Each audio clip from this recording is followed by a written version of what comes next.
everyone. Episode 18 of the Jesse, Dick, and Andy Show coming your way here on a Wednesday night, September 16th. Coming at you again from just like last episode, a bad Celtics loss. And here we are. Last episode was right after. We're about 24 hours after. So yeah, that's pretty much what we're going to start the show off is what transpired last night. What's going on, everybody?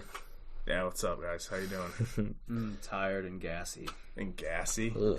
Yeah, that's... Had bean salad. Oh, What the that hell is sounds bean gross. salad? I don't even really Like like a 3-bean beans. salad, like in like a vinaigrette dressing. Really good, but Ugh, yeah. no. I was gassy at work and on my way home, and now. All right, well, maybe just try and hold that in for the next hour before you gas out the entire studio. Nah, a small room down here. All right, so we're going to start the show off talking about the Celtics. Then we're going to get into some Patriots talk, discuss their big win against Miami, preview their matchup this weekend against Seattle. Round 2 of the NBA playoffs is over, so we're going to talk about some of the aftermath from that. We're going to have some around the NFL talk. Got to talk a little bit Brady, what happened this past weekend. Then we're going to do a little betting/fantasy talk to wrap stuff up, and then maybe some miscellaneous topics if we have time. Maybe. Yeah. I think Andy's running on fumes right now, so we're just going to power through here for the next. Fumes. Yeah, I think we all are running on fumes. You're running on my fumes. Oh, that's absolutely disgusting. That's But how do you guys feel about last night's game? How are you nervous? Worried? I feel sick about it. Honestly, I mean, I felt sick after the loss. You had a 12-point first half lead, 14-point fourth quarter lead, and you somehow managed to blow it. I mean, hats off to the Heat. I think they played great. They've got I think we talked about it before. Like, their depth scares me. Jimmy Buckets is fucking clutch. He's big time. Even though I don't particularly like the guy, and I think he's somewhat overrated, but I mean, he shows up when his team needs him to show up, and our guys did not show up when we needed them to show up. They jumped on Miami early, and I was like, man, this game's over. And then before you knew it, they went on that run in the second quarter, and they were up, and then ended up being tied at the half. And it's just, once again, they can't finish these games. They can't close these games out. It happened in Game 3. It happened in Game 6 against Toronto, and it almost happened in Game 7. Yeah. And then it happened again last night. And I honestly thought that what happened against Toronto would really make them battle-tested, and they really would have gone through it. That Toronto series was so close at the Game 6 and Game 7 that they would have maybe grown a little bit in how to really handle these situations, but they just played tight. What kind of shot is that Tatum's taking at the end of the game? At the end of regulation? Yeah, I mean, how much tie game with 12 and a half seconds left, and he stands at the top of the key and just dribbles, and then hucks up a deep three contested. He's a guy that played great 90% of the game, and then it came down to crunch time, and him and the rest of the team, they're playing extremely nervous, and you can tell that. Yeah. And I don't get, a lot of that falls on the coach, too. That's the best that you could draw up is just Tatum to pretty much play iso ball and shoot, a contested, I don't call it deep three, but it was a little behind the line. He was a few feet back. That's not really his range. Why don't you just take the ball to the hoop, and even if it's just a mid-range contested shot, it's a lot better than that. Mm-hmm. And he was forcing shots up in overtime, too. And I get a lot of it has to do with the fact that Kemba is really struggling right now, and he's the reason that the Celtics are even in that position there at the end of the game, because the guy can't hit a shot for his life. He was 1 for 9 from 3. And you can tell he's not playing with any confidence either, because he's passing up open threes. Yeah. And it's almost like that fucking box and one defense that Toronto is running on him is really fucked him up. Because Is that really what Miami was running on them last night, though? No, I don't think so. But it's the guy who just it killed his confidence or something, because he doesn't. I don't know if it's the knee bothering him. He seems to be moving fine. I don't think he has the yips. I don't think he's injured. He's just straight nervous? It's a mental thing right now. And I do think a lot of it has to do with just the grind and the intensity the further that the playoffs go, where a guy that is probably under 6 feet tall, it's just when these teams start playing more aggressive defense and they're clamping down on you, it's going to get harder for you. So, I mean, that coupled with the fact that he's mentally weak right now and has the yips, that's probably the problem. But I think he'll get out of the slump sometime in the series. And he better, or else the series will be short. I think the series is going to. I think Gordon Hayward's going to be our savior. When do you think he's going to come? When do you think he's going to come back? I'm going to say if we lose Game 2, he'll be back Game 3. If we win Game 2, he'll be back Game 4. So you think you're looking so he's just at going to come back at whenever he thinks Game 3 or 4. Game 3 or 4. I mean, like he'll rush it a little bit. Like if he's close to ready, maybe Game 3 because he doesn't want to let him go down 3-0. How much time has passed since that? I think it's been 4 weeks now. It's already been 4? I think so. Dude, that Philly series feels like it was a while ago. I want to say probably like maybe 2.5, 3. No, it's had to be further than that. 3. I'd say 3. 21 days? They were going every other day. They've been playing every other day. Longer than that. I think it's been 4 weeks. You guys keep going. Do you know what game? Do you know what game he got hurt though? Was it Game 2 or Game 3 against Philly? I want to say 2. I think it was 2. Well. Sure, we'll count it Game 2. So I don't know what date that was. If you could find out how many days ago that is, but yeah, that's a guy that they need him back. And I said this last episode. If you don't have him and either Walker, Brown, or Tatum struggle like that, you're going to have difficulty winning. Yeah, that's true. And that was so obvious last night, and a lot of that fell on Tatum at the end of the game, and probably felt like he had to do more than felt like he really had to pick up the team because of how bad Walker was playing. I know you didn't want it to go to Kemba at the end of the game, but he did hit that nice step back to take the 1-point lead. Yeah, that was 20 fine. seconds, yeah. And I'm fine with that shot. So why not give it to him again?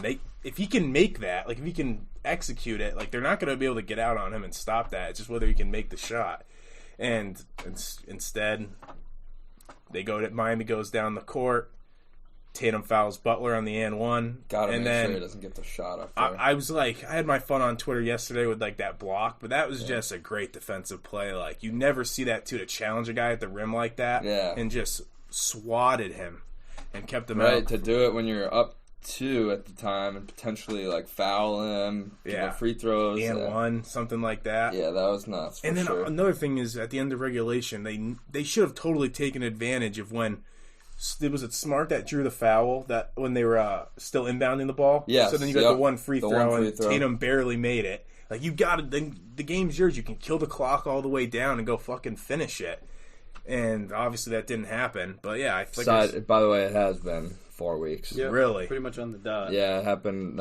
Game 2 was on the 19th of August. Was it Game 2 that it happened, though? It might have, either way, it's been about 4 weeks. 4 weeks. And you think tomorrow, so it's got to be pretty damn close. I doubt he'll be. I could see them maybe listing him as doubtful just to tease it, but... yeah, I don't know. I think if Hayward's got to come back soon because they're... And like it's... Bring him back, but don't take any of Marcus Smart's minutes away. He's been playing out of his mind. Who's starting? Smart or Hayward? Yeah, I think you bring Hayward off the bench for the scoring. I would do that as well. Because the starting lineups hasn't been a problem, really. If Hayward comes back, he's probably only playing 20 minutes a game, 25 minutes for at least this series. He's playing out of his Smart is playing out of his mind right now. Yeah, he's arguably our best overall player right now. I know I'm always harping that he's our most important guy, but like there's an argument to be had that he's been our best player in this playoff run. Imagine if he wasn't hitting last night, like they would have been in some serious trouble. Yeah, I mean that was just a choke job by the Celtics. They blew a 12-point lead in the first half. They blew a 14-point fourth quarter lead. Then they blew a 5-point lead with 35 seconds left. You just can't be doing that. These guys are playing a lot of minutes too now. They are, and like it's gonna start. The depth is a real issue. It is. I'm sorry to keep harping on this, but Danny Ainge did nothing at the deadline, and you're in overtime of the Eastern Conference Finals, and fucking Grant Williams is on the court. Like that is insane, and he had an open look at a 3-2, and he missed it. You're right, but he hasn't been horrible. He made a big 3 in that game earlier in the. But you're right. This all comes back to Danny Ainge because. As much as we praise Danny Ainge, think about like all the teams that have depth, like Toronto with Powell and just every other pieces. Dude, Van Vliet, like those guys are going like 20th, 30th overall, like sometime later in the draft. And what do we have to show for those later picks? Semi Ojeleye and who the fuck else? Like guys that can't really be productive for us. Danny just doesn't pull the trigger at trade deadlines, and he doesn't buy in on free agent pickups. Like there's been, 2-3 years in a row now where we've kind of had this depth issue, and I don't think he's pulled a single deadline deal. Yeah, they're just stacking guys up in Maine. Like, we don't need any more of these young Like, kids. how about picking up savvy veterans? How about in 2008, the Celtics go out and they pick up P.J. Brown and Sam Cassell off the free agent market? Like, they were instrumental in winning that title. How much could we use a guy like Marcus Morris, who was playing? I would have even taken a flyer on a guy like Jamal Crawford, who went non-picked up for the whole summer, or the whole season. Yeah. Toronto made little moves at the deadline last year, getting Marc Gasol. They win the championship. Miami made moves, got Jay Crowder, Iguodala at this deadline, and they're 3 games away from the championship. Look at how Crowder might have won that game for them yesterday, the way he played. Oh, if they lose to Miami, I hate Jay Crowder. That's like a knife to the heart. I know. Like, you're losing to this. He was making Ridgy, a smug when he was LeBron part face, of the Bridge too. Celtics. Olynyk, too. And Olynyk can, hit some threes, but, dude, I do not want to lose to Jay Crowder. Like, these. I don't know. But I still think the Celtics are going to take the series in 7. I think they're going to bounce back. I think there's a chance it's 6 or 7 still. I'm not as worried as I was after they lost that game to the Raptors in Game 3. Or Game 2. No, Game 3. Yeah. But with that being said, they lose tomorrow night, all bets are off, in my opinion. It's going to be an absolute grind to even push it to 7. It's going to take a lot. Yeah, monumental changes in play. But we'll see. Maybe they can come out tomorrow and smack them. Because I wouldn't even be surprised if that happened. The Celtics win by double digits. But, that's going to take some of those Heat guys missing shots. Yeah. Like, when you have Harrow, Dragic, and Crowder all nailing their threes, that's tough. And he had a shit game, Robinson. So he's gonna him and Hero, those guys can knock. Those guys don't seem afraid of the moment. Those guys knock down shots late in the game when they need it the most. Yeah. For some reason, I was more confident going into this series than I was against Toronto. I just had this feeling. I was like, they could beat them in 6 or 7, and then they jumped out on them early yesterday. And I was like, damn, they're going to go up 1-0. I don't think Miami is a good team, but they just matched up well against Milwaukee. And Eric Spoelstra has been around for a long time, and I think Pat Riley has a lot of influence on that team, a guy that's been around forever. Yeah, I'm sure he's talking to them after every game, giving them championship advice and stuff like that. Jump on them early, you're going to go up 1-0, and then you can't finish a game. They showed that they are, at times in that game, they showed they were the better team. I mean, they went on these big, 15-2 runs when it was a tie ball game and pushed the lead up time and time again. I don't know. They just got to string the full game together and close. They do have to learn how to close out a game better. Easier said than done. I mean, dude, Bam Adebayo is a serious problem. Yeah. A serious problem. That guy, that is a grown man. That was one of the coolest blocks I've ever seen. I know it fucking sucked to see, but that was an awesome block on Tatum. Dude, that's one of the best blocks I think I've ever, in the moment, too, where the game's on the line. That was a game-winning block, and he met him. A lot of guys wouldn't go up and challenge that, and they'd let him throw down, but he went, and without fouling him, too, is super impressive. But on a side note, did you guys see that apparently, Steve Kerr and some other coaches have been, saying stuff to the league about how they need to stop with these, ticky-tacky fouls on the 3-point line. So they're starting to turn against the refs. Yeah, in the league. This is getting out of control. With the 3-point, do you remember a time even let's just say 3-4 years ago where you hardly ever saw somebody get fouled shooting a 3? Yeah, now you see it multiple times every game. I feel like it happened 5 times in last night's game, last night's game. I think it definitely happened at least a few. I don't know that I blame the refs as much as I blame what they're told to call. You can't land in somebody's airspace. I mean, that's apparently a technical foul, right?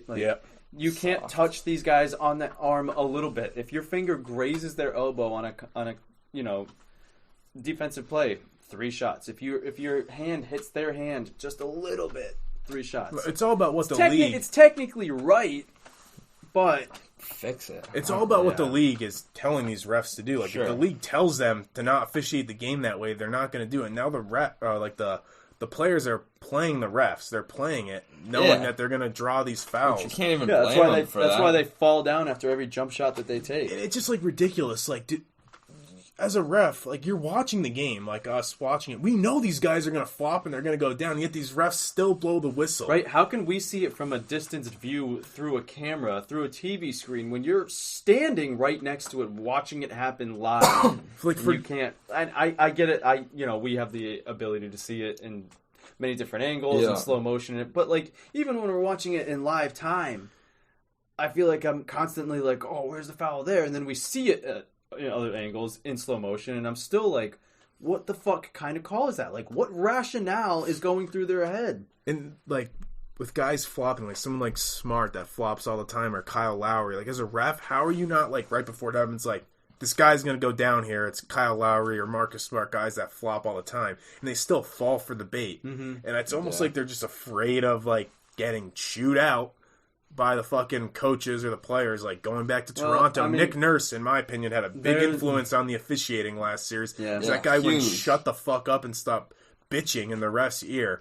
And at what point as a league do you just like draw the line and you're like, enough is enough? Like if you're gonna just like be grilling the ref every single Tee his time, ass up. Yes, Tatum, sorry, every time he goes to the hoop, he's got a bitch at the ref, and he's not the only guy in the league that does it. Like, stop. Like, it just is, like, so annoying. Like, you can't get every call. I've seen Tatum get teed up for that, though. You know what I don't see that much of is the refs, or the coaches getting teed up. I didn't see, I don't know the last time I've seen Nick Nurse or even a coach from the sideline get teed up for bitching the ref out. Nick Nurse is dirty, too. That play where Tatum, was that game 6? Yeah, it was, because it was a double OT game. Yeah. Even, like, Tatum's got to know that's obviously not someone on his team. That's just dirty. You're a coach and you're... It's like Mike Tomlin shit. Yeah. He almost got hit with the ball, too, and he had to jump back. It's like, get the... Like, how do you, as a ref, do you not see that? And once again, it comes down to the league wanted a Game 7, and I can guarantee you that. Coach of the year. So, let's... You guys want to do NBA playoffs or Patriots talk next? We want to keep on the trend of NBA? Or sure. I'm down to stick to NBA, and then we'll get to that NFL talk. All right, so let's start things off with Giannis. How do you feel about that whole situation? You think he's staying? You think he's leaving? He's staying for sure. The way he's been talking, he would be called and look like the biggest fraud if he left at this point. Did you see him unfollowed everybody on Instagram? Yeah, I don't even know the truth behind all that, but then he just yesterday posted like this big 4-picture collage that was like, I can't wait for next year, and it was like all these smiley pictures of him. I mean, if he comes back and they don't change that team, it's going to be the same result that they get every year, which is they won't make it out of the conference. They got to do something to get a better guard in there. Have they made a decision on that coach yet? No, right? He's not going anywhere. You really don't think so? No, I mean... He's won like 55 games 2 years This in a is row. the guy that when he coached Atlanta could never get over the hump either. Almost. Which obviously this team has way more talent than those Atlanta teams did. I think they'll give him that little the bubble break, if you will. Like they're going to cut him some slack, and I don't know. I just think, and he's like, I think he won Coach of the Year last year, and he's won like 2 or 3 out of the last 4.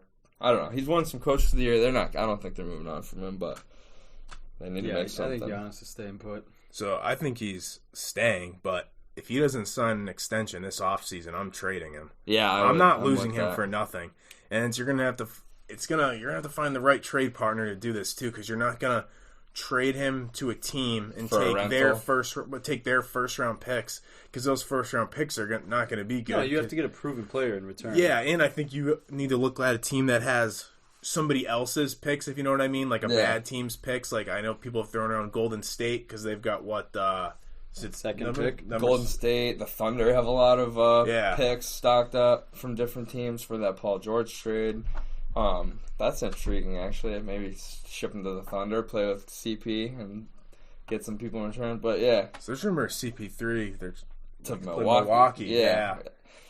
It's hard to say. I mean, if he gets help, I don't see why he would leave, really. But like Milwaukee made a big mistake going with Bledsoe over Brogdon. Yeah. Like, Brogdon's just a much better player. Bledsoe brings nothing to the table. He's like another Reggie Jackson type athlete. He's an athlete, don't get me wrong, but he can't shoot for shit. And he's just a knucklehead, in my opinion. But what do you think about your boy, Westbrook?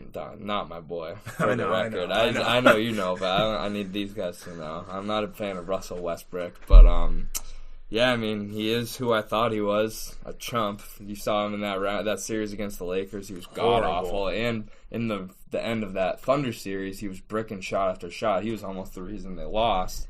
I've always been a defender of Russell Westbrook because I love the way he plays the game with tenacity and intensity. And sure. I mean, he's still obviously super skilled. but I'm hopping off the train. You are? All right. He's a loser. Yeah. He can't win. A sensitive Double little me bitch down too. 30. Then he starts. Rondo's brother gets in his head. Yeah. He's a head case. That's all it is. He doesn't have the mindset of a fucking champion or leader. Yeah. And so another Mike D'Antoni's Mike got D'Antonio. Wait, what'd I say? You were sounded like that's what you were gonna say. Mike D'Antoni, yeah. He's got to go too. He's gone already. You know that. Oh yeah, true. That's right. He mutually agreed or said he wasn't coming back. Yeah. But it's like now are they gonna have to change up their play style? Nah, I'm sure whoever comes there is gonna have to somewhat adapt to them. I've probably already gone on a rant about him, so I don't need to do it again. But he sucks. Yeah. I mean, it's such a perfect marriage to have him be coaching Westbrook because D'Antoni, in my opinion, is like the epitome of mediocrity. He's had so many jobs. He's an offensive genius, and has never won anything. Never been to a championship. Yeah. Not a fan of Mike D'Antoni. I'd like to see him go to the Pelicans. I think he could turn them into a playoff team. It's not just like get them running and gunning offensive like those old Suns. But I guess they're talking to replace him. They've mentioned Jeff Van Gundy, and then they've mentioned Ty Lue as candidates. I think it would be awesome to see Jeff Van Gundy coach. I want to see him. When's the last time that he's coached? Doesn't he probably shit on James Harden too? I'm sure he shits on. I don't know, but I mean, the last team that I know that he coached was the old Knicks when it was like Ewing. So it was like the 90s? Yeah, but I'm sure he might have had like another job in the early 2000s. So it's been a long time. Yeah, he's been a long time booth guy. I don't know. I think it would be cool though. Get him back in there. It's been a while. I wouldn't mind seeing it too. I like him. Someone hire his brother too, and then it'd be even cooler. So how about that game last night? Denver shocks the world. Yeah. 2-3-1 comebacks, and first time in NBA history. Yep, I never 6-0 in elimination games. Oof, that's incredible. I never gave him a real chance too. Even when it was last night, I was like, Clippers are gonna flip the switch, and and they couldn't flip it. They have serious mental problems over there in LA, but yeah. And that brings up, what do you do with Doc Rivers? Potentially, I think he's done. I think he's done too. I'm pretty sure they already came out and said his job is safe. That's dumb. I would move on. That guy, they still have never. Want to hear something funny? He wanted to leave the Celtics because he didn't want to be a part of the rebuild. Yeah. The Celtics have been to the conference championship 3 times. He's been 0. Yeah. So the Celtics are looking better than the Clippers right now, and he should have stayed and just lived out the rebuild. Yeah, we loved him when he was there. Yeah, I loved him too. Upset when he left, but and it does, you just blew a 3-1 lead, but it feels wrong firing a coach who's as good as Doc Rivers. And credible, and I like Doc too, so I don't want to slander him too much, but you can only underachieve so many times before. He's blown 3-1 leads in his playoff career. I think he'll get the bubble break as well, and next year, if they underperform or don't make it to the finals or something, then he'll get the boot. I read something that Perkins said something that he heard that they're blowing things up. Perkins is a big idiot. He just tries to he just tries to say stuff to get people going at this point, I think. Nobody said anything about breaking them up. Hope that it comes true. I mean, unless they find some sorry trade partner to take fucking Pandemic P, they're not breaking anything up. Yeah, I swear, Perkins is my sources tell me that they're blowing it up over there. His source is just a little hand puppet. Yeah, he has no source. But he'll be like talking to himself in the I mirror. heard this from multiple people. Yeah. He's horrible on first take. I used to like a few months back, like maybe 6 months back, I kind of enjoyed his takes, and I thought he was funny, and he was Big Perk, former Celtic. I liked him. Now it's I unfollowed him on Twitter, and I actually... Oh, you really? You gave him the unfollow? I almost tweeted at him, but I was like, no one's going to like seeing this. I was going to say something like, listen, Perk, I'm a big Celtics guy, but I hate your takes, and I can't stand seeing you on my timeline anymore. I thought you were going to say block them. That would be funny. Yeah. Because there's always those guys on Twitter that will show up on your feed even if you don't follow them. Yeah. Someone for me, when I see Jared Carabas pop up, I'm like... Or Greenberg. Yeah, guys like that, I'm blocking them. Dante on Yep, deck. I blocked him. He actually follows our show page. Who does? That Dante dude. Really? Yeah. For some reason, and then I think I unblocked him from my personal account because I felt bad. Oh, yeah. But there's this guy. How many followers is that guy? I don't know. He just writes maybe for some local Celtics Shout out website. Dante on deck. Dante and he Turo follows our show page, but I just he's another fanboy that I can't take it. I lose my mind. Yes, maybe he's listening right now. Hey, nothing personal, but I'm not. Sounds personal. It's not. It's nothing personal. If it was personal, I'd have a lot of issues with a lot of people. But I don't know. I can't deal with the fanboys on Twitter, as you know. I just lose it. Like, yes, I get how young Tatum and Brown are. I know that they're 23 or 22. You don't have to say it after every fucking game. Yeah. Just a reminder, Jaylen Brown's only 23 and Tatum's 22. Like, okay, we get it, buddy. How many playoff games have those guys played in already, though? A lot. Yeah. Yeah, but I know they don't need to remind me of their age. That's what I'm saying. So, it's almost irrelevant. How do you feel about this Lakers versus Nuggets series? Who are you rocking with? Give me the Lakers. Maybe the Lakers' depth still scares me too. Like they have like fake depth though. They're like old. Well, it's if old Caruso and Rondo play well, which they have been, then that I think they'll take care of business. But if you don't get it out of those guys, then dude, honestly, Nikola Jokic, he looks like a fat, stinky, like beer-bellied alcoholic. Like I don't even know how to describe him. But I mean, he just gets it done. The guy is fucking impressive. Did you see some of those passes he made last night where he was throwing it behind his head? I gotta say this. You know when the Celtics drafted James Young and the Celtics drafted him 16th out of Kentucky X amount of years back? Jokic went 43rd in that draft. Wow. Yeah. So they passed on Jokic for James Young and they passed on Giannis for Kelly Olynyk. That makes me feel great about Danny Ainge. Everybody passed on Jokic. No, I know. That's why you can't fault the guy too much. For that series, realistically, the clock has struck midnight on the Nuggets. I'll take Lakers in 4. Lakers in 4? Lakers in 4. You think they're going to sweep them? Yeah. They're going to come balls to the walls and get into the finals real quick. I'll go Lakers in 6. They got their wish. They're not going to have to go through the Clippers. You do kind of got to wonder how much the Nuggets have left in the tank. That's what I'm saying. Those guys, talk about playing a lot of minutes. Like Murray and Jokic have been on the floor a lot. Hey, if it gets to a 3-1 lead, though, all bets are off. Yeah. Can you imagine if they did that again? If it gets to a 3-1 lead, I'm putting the house anything on less to make a comeback. Yeah, right. So, wait, Andy, you said you're going with Lakers? No, give me the Nuggets. You're going to go Nuggets? Yeah. Nuggets in 7? Yeah.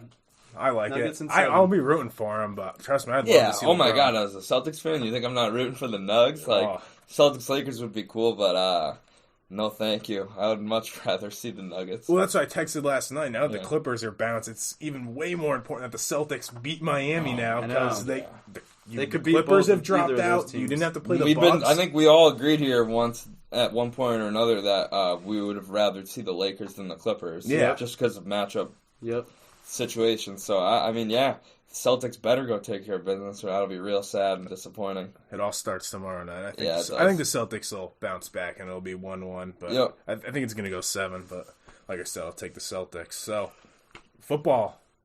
This past Sunday, Patriots beat Miami. You know what the score was? It was like 21-11. 21-11. 21. How the fuck did they end up at 11? Yeah. Was there a safety? No, I think they missed an extra.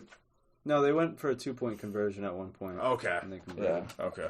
And I still don't know how you get 11 there. But so, how do you feel about that win? You confident?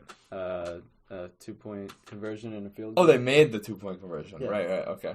So how do you feel about the team after week 1? It was a pretty nice win. I mean, I think I've heard this a lot on talk radio, like everyone's picking against the Pats next week, and they're like, I think no matter whether you thought the Pats were going to go 10-6 or 6-10, everyone had them 1-1 after the first 2 games. So like, I'm not going to put too much stock in a win against the Dolphins, but they look good. Cam Newton looked good. There were some bright signs. I thought, forget which of the running backs it was that I thought had some good runs for us too. Is it that Taylor dude that nobody maybe ever heard of? Yeah, I think so. Honestly, he broke out a few good ones, maybe like a couple 10-yarders or something. I mean, and for as many pieces that are missing on defense, I thought the defense played well. I know it's Ryan Fitzpatrick and the Dolphins, but like that team was supposed to make a little bit of a jump this year. They have some weapons on offense. They have a good running back group. They didn't have Parker though on Sunday, right? He re-aggravated his hamstring in the game, and I think he tried to play through it. So but he was there really for most of the game, though, right? Yeah. And I mean, they have a pretty good tight end, Gesicki, and I mean, to hold whether Fitzpatrick's shit or you think he's decent, I mean, to hold his offense to 11 points is still kind of impressive because the dude does sling the ball downfield and all that, but I mean, I think the secondary is what we thought it was. Yeah, the secondary is solid. It's the front seven that worries me. Yeah. And so I think it was a solid win. It's a win that shouldn't be overhyped because you were playing Miami, but at the end of the day, they got the job done. I thought Cam looked really good. I don't know about you guys, but I don't find that play style overly exciting. And I don't want to, because you got to do what you have to do to win, but it just I don't like college football and just all the run. I think Cam only threw the ball 19 times. Yeah, I've always hated running. Just like watching a team run the ball like that. And it's a good win, but these are the type of games they're going to have to win this way, and it's a perfect scenario when they go up early and then they can just run the ball, be conservative, and it's going to be interesting to see when they play teams that put 8 guys in the box and they're going to force them to throw. And you're playing a much better defense this upcoming weekend.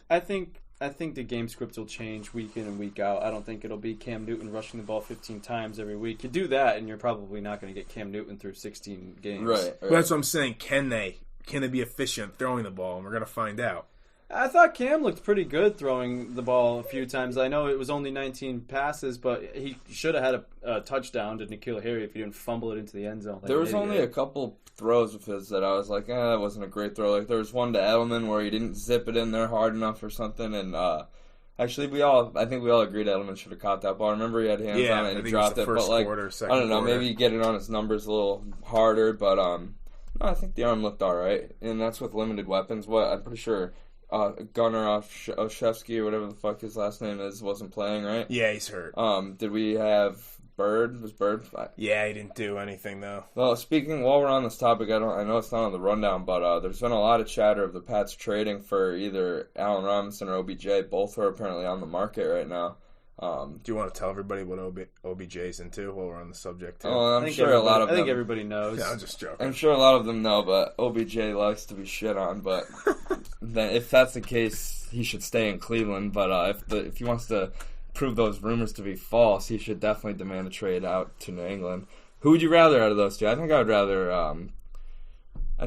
Allen Robinson personally. So would I. I don't want OBJ on this team. Although I would take OBJ. Yeah, I think OBJ would mesh with better Cam with the offense, or just like Cam's personality, OBJ's personality. Yeah. But I did see A-Rob though was saying that he wants to put all that shit to rest. I think he wants stay to in Chicago. He said I don't think he'd move this in the middle of the season. I think he might be out the door after the season's over, but I don't think they're going to trade him. I think Nagy came out and said something today that they kind of cleared the air. Yeah, Robinson was kind of like, we'll forget about contract talks right now. Let's just focus on the season. So. All right, so they're trying to make a run over there in Chicago. So it's old poopy chest OBJ. Yeah, I don't want him. I'll take him. They'll probably ask for a lot. Though. Yeah, I'm not giving up a first-round draft pick for him. Yeah, I guess you're right about that. Even though we could hang on to the draft pick and Belichick. Maybe if we had a gunslinger. But yeah, well, how much is he really going to help us with Cam Newton at quarterback? He can play in the slot, though. That's why I think he would mesh with Cam Newton. Yeah. Whereas, I think Allen Robinson's one of those guys that you air the ball out to. Yeah, he is. I'd rather a tight end. If there's a tight end on the market, like if Zach Ertz is on the market or something like that. I think I saw his name get thrown. Yeah, he's not. Something is not. I don't think he's happy in Philadelphia. I think because they won't give him a new contract or contract extension. Well, they paid a bunch of guys, and he's one of them who hasn't got paid. And he's been a loyal dude for them. And now with it seems like Dallas Goedert's emerging in Philadelphia. Yeah, I was just gonna say I bet that organization's kind of fine. You want to bitch about it, then we'll shoot you out the door. I would take him here in New England. Sure, why not? Because back to the Patriots and their offensive firepower, I think that's what's going to prevent them from putting them over the top. And if you could add a piece like that, it would help big time. Because I just don't think when it comes down to the playoffs, they're going to be able to compete with teams like Kansas City or Baltimore because they don't have the firepower. Yeah, not with this defense. It's good, but if you're going to have this type of offense, you need one of the best defenses of the decade to get through, playoff run. And you're undermanned on defense. You don't have Hightower, don't have Chung. Oh, dude, I wish they'd just go back on the word and actually come think, back. do you think those guys? Do you think those back. guys are sitting at home, watching the game, kind of regretting the decision at all? I don't know about regretting. I definitely think they're keeping tabs on the team. And I'm sure they got to be watching and have some type of itch to get out there. That's how I'd feel. And you haven't heard how when baseball came back, there were teams that were the whole clubhouse was getting infected. So right, you haven't heard. I know it's only week 1, but these guys have been practicing for a few weeks now, and you haven't heard any player get it, right? No, not that I've heard of. So, like, I mean, it's pretty good week 1. You're I looking pretty good. think at the time when they made that decision, it was probably a little worse. But, like, looking back at it, like, if I were them, I'd probably be like, damn, like, I think I knew some it was of them going to be had safe. Then, like one of them I want or to say safe enough. I think his mom had cancer. It was like I think each of them had their own situation. Maybe Hightower just had a kid, so he was afraid, something like that. But I'd like to see them out there. But it was a solid win. I think they're going to test Seattle. I don't think they're going to win the game. I'm happy it's a Sunday night game. Yeah. I just think, like you kind of said, I think everybody had that a loss on the calendar, and it's just you have to win. Well, not so much a like critique on the Patriots as I think Seattle's just solid this year. I mean, Seattle's Russell Wilson. He just had one of the games of his life, dude. Yeah. He 31 of 35 for like 360 and 4. Yeah. You know he's never received a single MVP vote, not one in his whole entire career. Wow. Really? So wasn't it last year or the year before his Seriously? name was getting thrown around too? Wasn't it last year? Yep. Yeah, he had a great season. We had to last deal with year. Mahomes having McCaffrey. his insane season, and then And the Jackson Mahomes, last year. Yeah. But He's a guy that you guys always talk up Seattle that I'd like to see really get back there and go on a deep playoff run because they beginning of the decade they were the team Little from the teaser. NFC. I know you see your our Super Bowl picks later. But Yeah. But we'll get to that. I think you're going with Seattle. We might have already kind of touched I on that, did. but I just wanted to throw We it out basically there. do every episode at this point, but I think you guys might have Yeah, done you it want when I me wasn't to here. give my picks about the Patriots this week too? Like my season expectations for them? Why, you're What, trying to say again? because you do that all the time? I think we've done that flip-flop a like lot. 3 times. Well, because you flip-flop on Yeah, it 5 all and the 11. time. Wait, so you think they're going 5 and 11 now? sheesh. All right, so we'll talk a little Tom Brady. So we watched that game Sunday. How'd you feel about Brady's performance or the Bucs' performance? And I'll start things off. The grass isn't always greener on the other side. And I don't know if you guys heard Bruce Arians' comments. Yep. And he was kind of throwing Brady under the bus. He said he wants bit. to see more determination and grit from Tom Brady this week. That coach is a complete fuckhead. Like, hey, buddy, how about you teach your team to have a little fucking composure or a little bit... Muff the fucking kick. Muff the kick. Jumped off sides on 4th down. Like, just... Yeah. No, like... Who that guy is a fucking idiot. Like, Yeah, just put it on. who do you put it think on you are? Brady. And it makes me mad. Because I will always like and respect Brady, but it like hurts me to see him play for that trash fucking team where Mike Evans had a bad fucking holding call. You've got him blaming Bruce Arians blaming Brady for the interceptions too, where I'm pretty sure looked like one of the times Mike Evans didn't run the right play. Yeah. And it's just like Told you guys there's a lot of egos, and it starts with Mike Evans. I think I mentioned it to you just the other day that like this dude is a guy who will sulk, he will complain, like he will throw his hands up at he's his, a fucking his dog. quarterback. He's a dog. Like, he's just I don't know. I think it's a little early to say what kind of what you're saying. You call them a trash team or whatever, trash organization. Like well, they are a trash organization. I don't know. It's still they're under a culture change. It's only Bruce Arians' second year now. Give them time. Who do they have this week? Do you know? Carolina. They're probably going to steamroll Carolina. Look really good. I mean, it was the Saints. No preseason, limited training camp. I think they're going to be just fine. And Brady didn't look great. Yeah, he didn't look really great at all or good. But how about Gronk?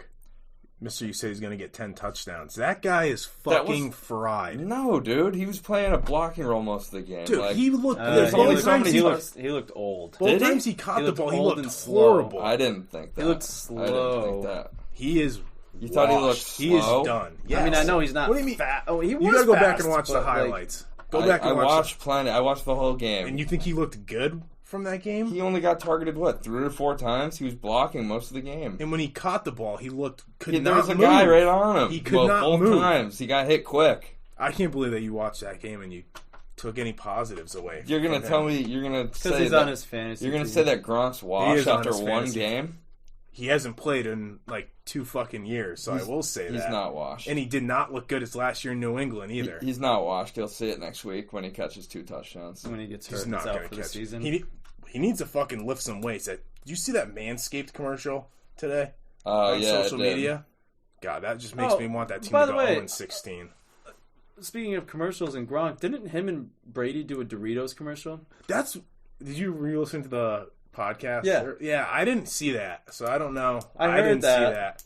The whole Tommy and Gronky thing that they did was horrible. Oh, the best friends test? I thought that was so funny. Yeah, of course the fanboy just Are you loves kidding him. me?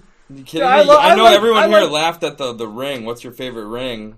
And he's like, Giselle's gonna love this one. That was funny. That's what he fucking sounds like. He's fucking an idiot, dude. It was funny. I like those guys. Gotta look at fucking Brady's fucking Botoxed face the entire fucking time. No proof that he's got Botox. There's proof. It's yeah. No, it's just because from the TB12 method and all the water he drinks. I wonder how Alex Guerrero feels about all those fucking needles he's putting into his face. Nah, no looks needles. Like shit. Brady, if you're listening, can you come and tell my guys that you haven't had Botox yet? You're not that old, and you're not at that stage of your life. And Brady's not the type of guy who would go and get Botox. He doesn't care what he looks like. Yes, he does. He's all about his image. Nah. He cares. Are you kidding me? Yeah, he's about his image, his image, but he's not about his... No, he's about his looks, too. He's not going to put needles to keep himself looking young. He used to get hair plugs. His wife is a fucking supermodel. You don't think she knows all about that stuff? And I think he dyes his hair, right? I mean, his hair is like a lot darker than it used to be. He talks in these videos and all natural. His face from his eyes down to like his freaking upper cheeks, like they don't move. All right, we'll look it up right now. Go ahead, look it up. You're just... This is what I mean when I call you a fanboy. You're getting all defensive about this negative Brady talk. He looks like Caitlyn Jenner. He looks like shit. That's all I gotta say. And, what I was putting on Twitter... He would still be here if it wasn't for his wife, who got in his ear and dictated his decision. I firmly believe that now. Yeah, she's probably making him get Botox. Yeah, he's, like I put on Twitter, pussy whipped. I'm reading that new book that just came out, The Dynasty, and I can just tell that. Who wrote that? Fucking Benedict something. It's a good read. I'm like halfway through it, but... Yeah. To see, like, where he used to be, it's just clear that she got into his ear and was like, why isn't he treating you better? You're the greatest quarterback of all time. And eventually, now he's gone because that's what happens when you let a woman dictate your life. And if it wasn't for Giselle, Tom Brady would still be on this team. Yeah. Nah, I think it was just he wanted to move on. You just think so much her. You didn't find anything? Nah. What were you looking up? Something? Brady's face? Yeah. Well, there's some theories that this is another person. It's not even him. What the?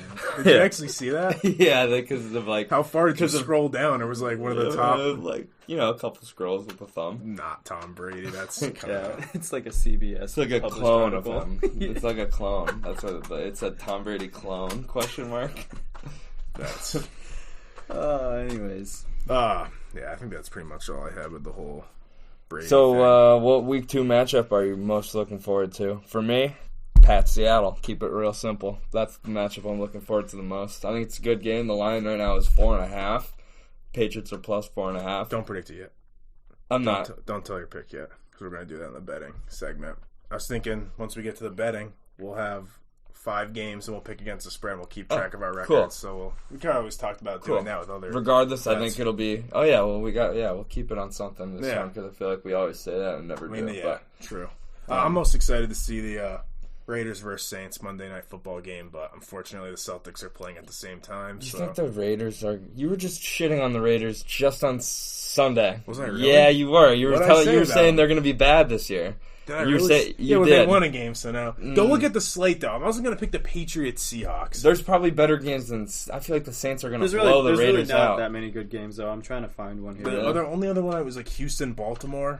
I think Houston sucks. I think the one that I might be most looking forward to, which actually goes right into our next topic, too, which 0-1 team has the most pressure to win week 2. I'm excited to see Cowboys-Falcons. Ooh, all right. And I think both of those teams, it's very vitally important for both those guys to get another. If both those teams fall to 0-2, I mean, the Cowboys have very high expectations this year, and it seems like the Falcons are hot and cold every single year. They have just as much talent and ability to win 11 or 12 games, but also suck enough to lose, like, 9 or 10 games in a season. And the Cowboys, like I put down, what 0-1 team has the most pressure to win week 2? I have Dallas down. Yeah. Everyone talks up Dallas every year. Dallas is lucky to play in a division that 8-8 and 50% of the last 10 years is good enough to win the division. If they go to 0-2, they're fine. My team that has the most pressure to win week 2 is the Bucs, and I think that is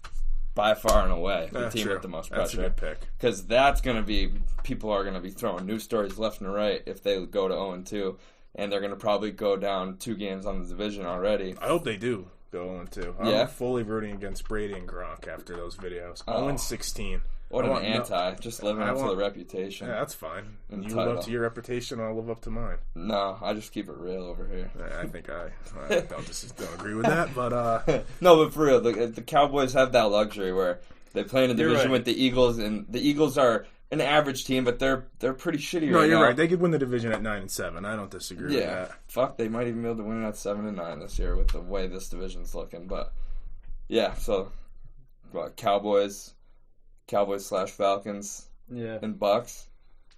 So a sleeper team from each conference that I had is no one's talking about the Rams. The Rams looked good. I know we're kind of doing this after week 1, so it's a little unfair, but the Rams looked good Sunday night, and they're a team that's 2 years removed from going to the Super Bowl. Yep. So they do still have talent on the roster. McVay's a good coach. And then I had one.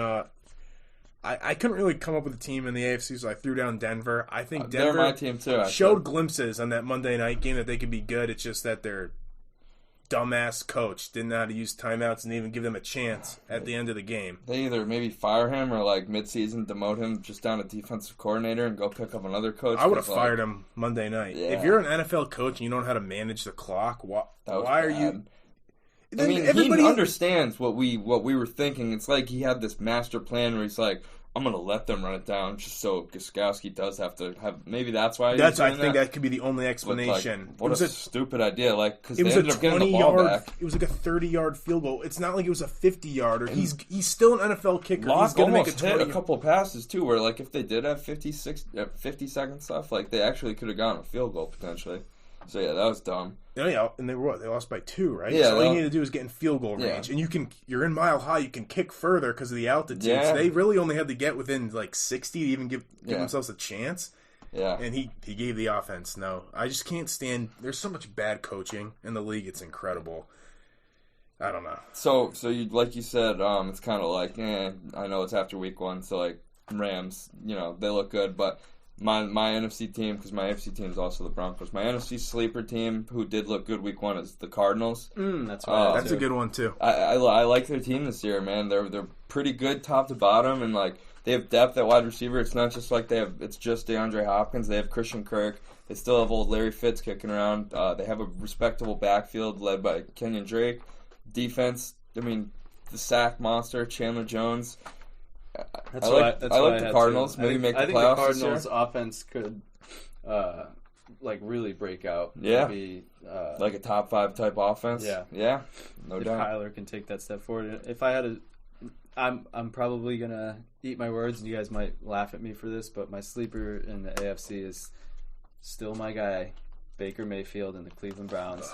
I'm not giving up on those guys. No. I'm not giving up on those guys. I still think that there's a lot of talent on that team, and I think if Baker showed that he can do it in this league. I know it was his rookie season. It was only half the year long, but I still think that he has and he still has guys he's got 2 stout running backs to work with. He has Odell Beckham Jr. 2 great tight ends. Not great, but Njoku and Hooper, 2 solid tight ends. I just think something is wrong with the DNA of that team. Yeah. You have all this talent. I think they got blown out on. Does anybody here know about the offensive line, though? Because it does seem like he's always under pressure, and if you don't have a good offensive line, the whole offense is going to suck. Yeah, I honestly don't know. So, I would have to look at the stats, see how many dropbacks and I thought they improved it because I thought they grabbed a piece in the draft because of how bad it was last year too. But I thought the coaching hire was highly questionable. They get Stefanski from Minnesota, he wasn't even that good of an offensive coordinator. No, that offense isn't even that good. They should have.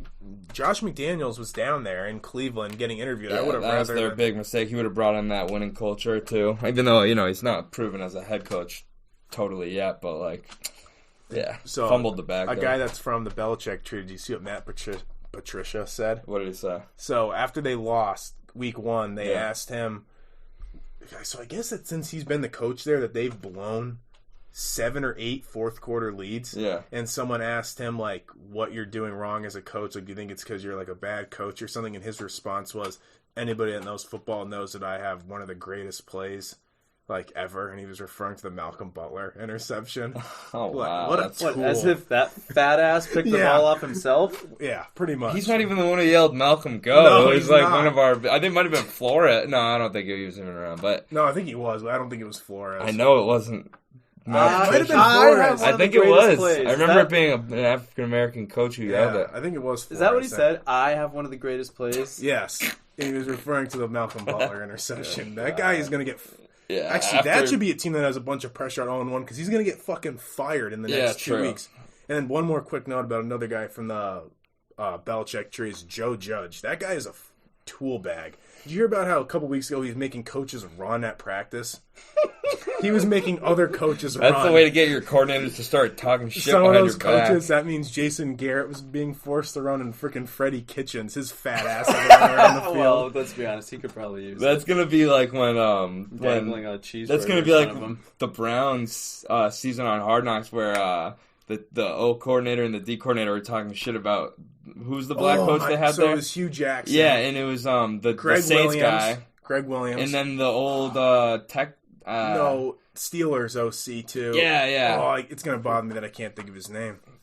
Well, either way, both of them at times would like shit on Hugh Jackson and kind of like allude to the fact that he's not a good coach. So yeah, I don't know. Oh, it's gonna bother me that I can't think of his name. making the coaches run. Jesus Christ! Like the guy talks like he's like some military dude too. Like every game we're gonna go out. He's a clown. Isn't that like? Has there really been one good coach from that Belichick tree? No. It's kind of crazy there hasn't been one. Like, is Bill O'Brien the closest one? And he still is an idiot. Yeah. Like Romeo Crennel, fail. Charlie Weiss went and coached in college, fail. Bill O'Brien almost ready to call it a fail. Joe Judge, Matt Patricia, like horrible. Yeah. So, what's your Super Bowl pick? Ravens Seahawks.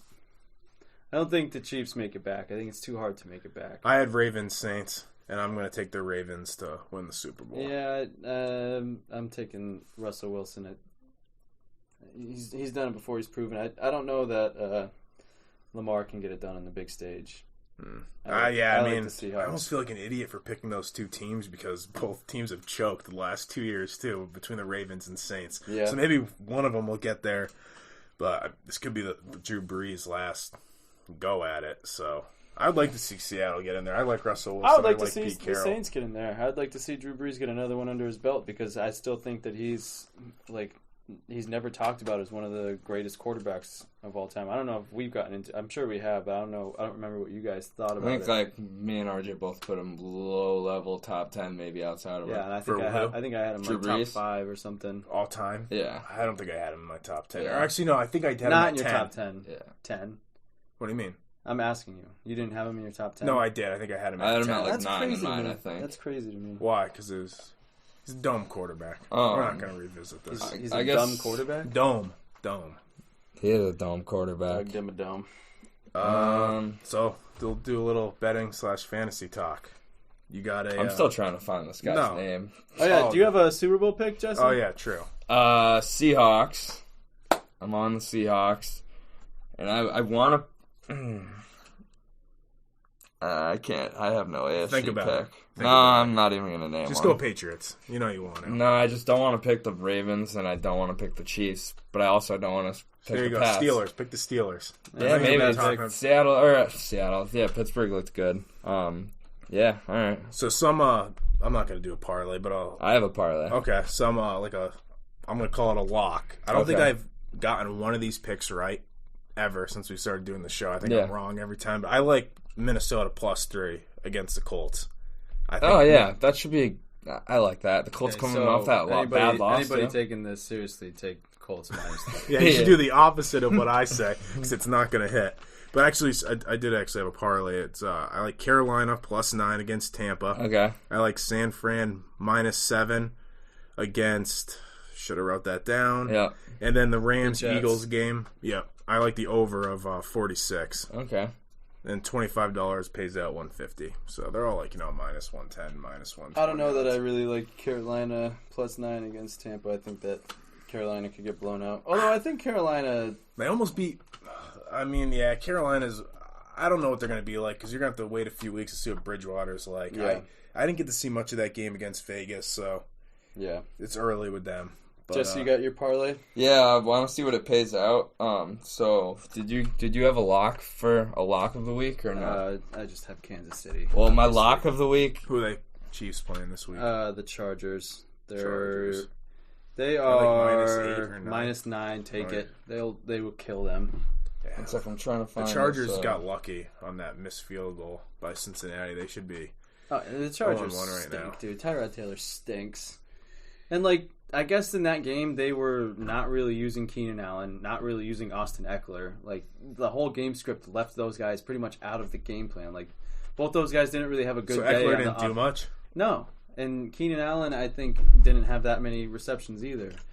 It's why? If you saw this team last year, why would you change anything? I know the quarterback changed, but at least get your studs involved. Hey, Jesse's... I found mine, by the way, but go ahead and say it. Well, while Jesse's looking that up, fantasy sleeper for week 2 is Jonathan Taylor, running back for the Colts. He's a rookie.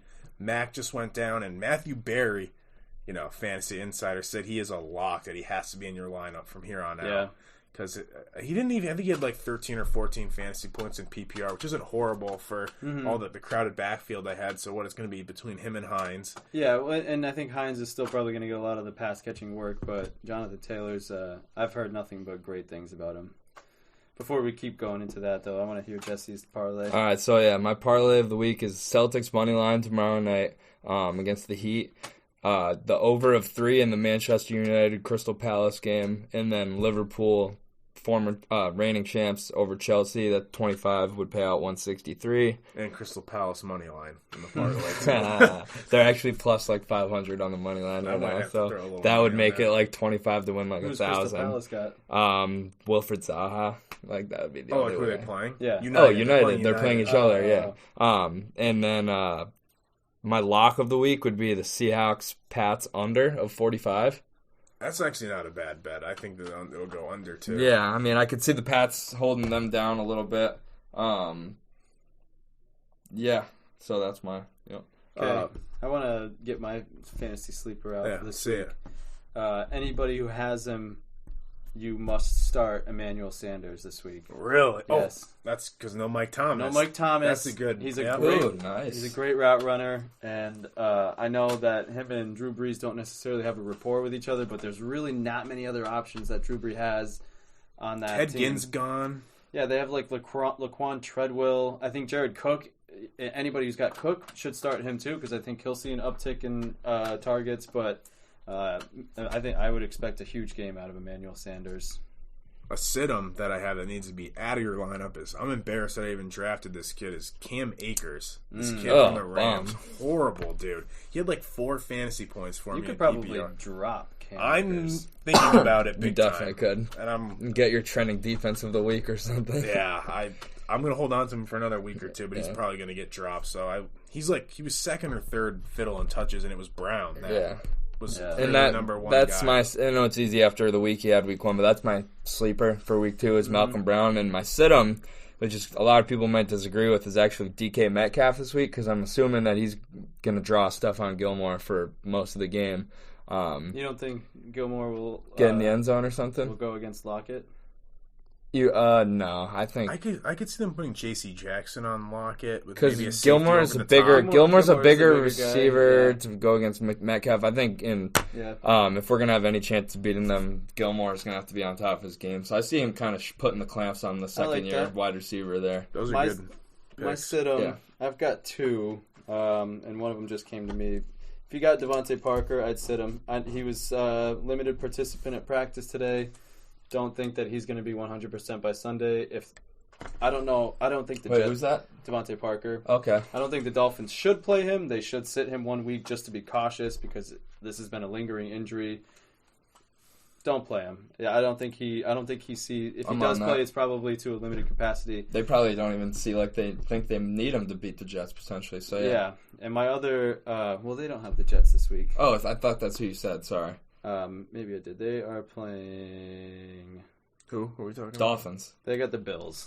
So again, that offense is hardly going to be on the field anyway. Great idea with the and then the other one. You could still start him because Philip Lindsay just went down, but I don't like Melvin Gordon against Pittsburgh. Pittsburgh's defense is stout. Really? I mean, they shut down Saquon. They did. Yeah, he didn't do much. He didn't do fucking anything, and Melvin Gordon hasn't really been up to his level. He had a touchdown. I know, I think he'll be touchdown dependent because I don't think I'd be surprised if Melvin Gordon smells 100 yards in that game. I think he's trending upwards, especially in PPR potentially without Lindsey. It's not the end of the world if you start him again without Lindsey. He's going to get a heavier workload, but I just don't like any RB matchups against that Pittsburgh front seven. That's fair. I have Cam on the bench in your league and Mahomes to starter, and I'm thinking about trading Cam. I'm trying to wait. I was trying to put a deal together to get Cam from good. Yeah, we can talk right after this if you want Cam. Matt Stafford straight up. No, thank you. I think isn't he on the waiver wire right now? Not anymore. He's on my team. But because I'm debating if I should trade him now when his stock is up, or if I should let his stock go up even more. But then he could have a bad week against Seattle. I think his stock is going to go up more. I like Cam Newton. Yeah, I bet he. Yeah, I sent a couple people some trades, but they didn't get back to me. I can't stand people in a league like that. I'm not going to say names, but Matt didn't want to get back to me. You know he's going to be listening. To yeah, this too. So I sent you a trade. Matt, I would veto that shit anyways. I sent it twice. Just hope that you'd see it one time. Never got a response back, so I just canceled it. But so let's do our picks against the spread. Okay. We'll keep track of this year round. We're going to do 5 games. I picked the Thursday night game, the Sunday night game, the Monday night game, America's game of the week, and then I just did a random game. Sure. So let's start things off at Cincinnati versus Cleveland. Should we keep them on this piece of paper? Yeah. Cincinnati is Cleveland is favored by come on. Cincinnati is favored by Cleveland is favored by 6 points. So who you guys taking in that? Cleveland. You said Cincinnati, Cleveland. Cleveland's favored by 6.5. Yep, I'll take Bengals. I'm going to take Cincy to cover. I didn't leave myself a lot of room. You're going Cleveland. Yeah. I think that I like that line. I'm interested to see what's going to go on with tomorrow night's game. I didn't really get to watch Joe Burrow too much on Sunday. All right, so now we're going to go to the Sunday night game. Patriots 4-point underdogs versus Seattle. I'm going to go Seattle to cover the 4 points. I am gonna take New England to cover. Big surprise. Didn't see that one coming. I think it'll be a low-scoring game, and maybe the Pats lose by a field goal or 4 points. Give me New England. New England, I love it, Andy. I'm sure you do. Is that game in Seattle? Yeah, but I don't know if they have no fans, probably because too. it's Seattle. If that stadium was packed, I would probably take Seattle. But. All right, so now we got Saints versus Vegas. Raiders are 6-point underdogs. I'll take the Raiders to cover. I will too. What's the line again? Plus 6. 6. Plus 6. I'll take the Saints to cover. Okay. You guys each took Vegas? Yep. Mm-hmm. Now we got Detroit versus Green Bay. The Lions are 6-point underdogs. Detroit and Green Bay. I'll take Green Bay to cover that. I'm going to go Detroit. I'll take Green Bay. And then lastly, we have Baltimore and Houston. The Texans are 7-point underdogs. I will take Baltimore to cover. Baltimore, Houston, 7-point underdogs for Houston. I'm going to take Baltimore to cover that because I think Houston's garbage, personally. I think Houston will cover this. RJ, who did you take? I took Baltimore to cover. Baltimore and Houston. Ooh, a lot of chances here for someone to take a clear lead. We got a lot of disagreements. So, yeah, we'll actually keep track of this. Actually, there was no unanimous picks on any of those. Oh, so we all deferred on it? At least one? Yeah, some. There's 2 of the same, obviously, and some. But, yeah. Sweet. What was the line in Green Bay, Detroit? It is 6 points. -6 for Green Bay. All right. So quick, miscellaneous topic. Jesse, you got a U.S. Open winner? U.S. Open starts tomorrow. So I'll say I'll take I'm gonna make a favored pick, someone who people are talking about, and then I'll say my unique pick. Look out for Daniel Berger.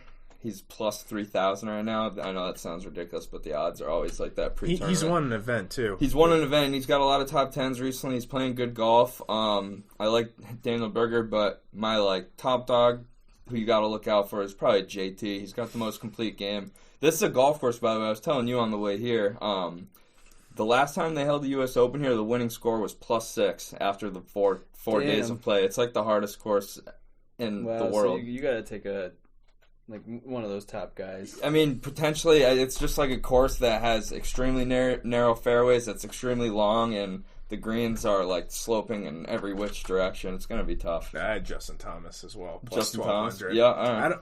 I don't think Dustin Johnson. He's been playing great golf, but I don't see. He's been winning too much recently. Yeah, I don't see, and he's not a major winner really. No. He's got one major. Yeah, it was the U.S. Open though, right? I believe so. Yeah. Okay. But not at a course like this. 6 over. That's crazy. It could be some real fucking ugly golf. You're probably going to be looking at an over par winning score. I know the U.S. Open on Long Island a couple years ago was tough too. Where they were hovering around That's the forte of the U.S. Open. Out of all the 4 majors, the U.S. Open is supposed to be the difficult. 6 over is fucking crazy though. Yeah, that's tough. So, lastly, before we go, I got an over/under to throw at you. Sure. May of 2021. So either before that or after that, wearing masks. Do you think that we're still going to be wearing masks after May? Mandatory mask wearing? Yes. Because I think people will wear masks for years. No, so I'm saying enforced. You have to have a mask on. That's going to be a big, maybe that, coming out of this election, there's probably going to be some sort of mask mandate either way, because there's going to be pressure one way if one party wins, and if not, I'm sure the Democrats will want to enforce a national mask mandate. Over under May, they said that they will have a vaccine probably ready by the end of 2021. That's a long time away. Jesus. I'm going to say over. So after May, that's May what 2020. By the end of 2021? That's unless that's when they said life will probably be returning to normal. But I was just thinking that because there was some dude in the Pride in Chicopee today that didn't have a mask on. Yeah, and he had to walk in there with his shirt pulled up above his nose. I had to do that the other day. I do that I've had to do it too, but not because I'm an anti-masker, just because I genuinely forgot. No, I'm so used to wearing my mask now, it hardly bothers me. Yeah, it doesn't really bother. I wear it to the gym all the time, and some people are like, "Oh my god, I can't breathe, I can't work out in this." But I look at it like you're probably not running it. Though, I was just going into a gas station. I'll hit the stair stepper for 15. I don't know if I could run in a mask. I can't. I can barely run to begin with. So the mask on, I probably okay. Pass so out and anybody die. listening, listen.